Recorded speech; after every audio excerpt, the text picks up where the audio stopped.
hata wale wako na maoni tofauti, hata wakati wa maandamano, pia tuhakikishe ya kwamba maandamano yale yasiwe ya fujo, yasiwe ya kuharibu mali, yasiwe ya kuharibu amani katika taifa letu la Kenya, kwa sababu hatuna taifa lingine ambalo tutahamia mambo yakiharibika hapa.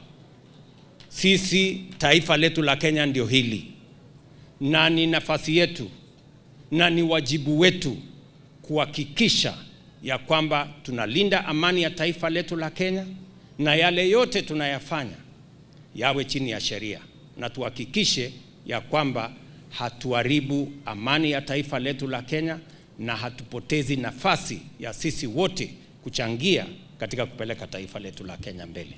Na mimi nataka nimshukuru kaka yetu mkubwa Raila Amolo Odinga kwa kukubali ya kwamba tuunganishe taifa letu la Kenya, tushikanishe pamoja, kwa sababu ya muhimu ni taifa letu la Kenya. Ndio tuweze sio kuendesha siasa siku baada ya nyingine, wiki baada ya nyingine, mwezi baada ya mwingine, mwaka baada ya mwingine, lakini tuchangie sehemu kubwa ya maendeleo ya taifa letu la Kenya. Uchaguzi ni jambo la siku moja, maendeleo ni mambo ya kila siku katika taifa letu la Kenya.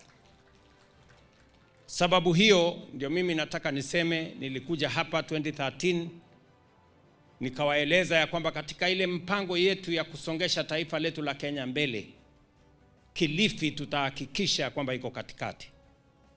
Na wakati tumeunganisha broad based, sasa ndio ikawekwa kasi hiyo mambo ya Kilifi kuwa ndani na katikati ya maendeleo ya taifa letu la Kenya. Manifesto ya ODM na manifesto ya Kenya Kwanza ni sawa kwa mambo ya ardhi, na ndio sababu inarahisisha mambo yetu pale. Nataka niwashukuru hawa ndugu zangu. Nataka nimshukuru Mheshimiwa Kingi, Mheshimiwa Joho, Mheshimiwa Mvurya na viongozi wa sehemu hii wakiwemo magavana. Hiyo kazi ya kuhakikisha kwamba tunaondoa uskwota pwani hii imeanza kwa kasi.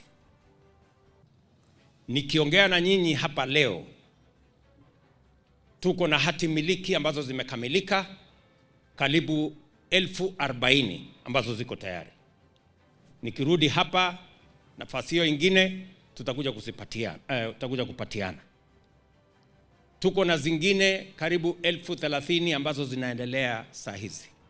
Msabaha hapa, Weru, Takaungu, sehemu ile ya Kamale, mahali tulikuwa juzi, sehemu ya Zangalaweni, Jilore, hizo sehemu zote tunazishughulikia, kwa sababu Kayafungo, mnajua pale Kayafungo tumekuwa na matatizo makubwa sana.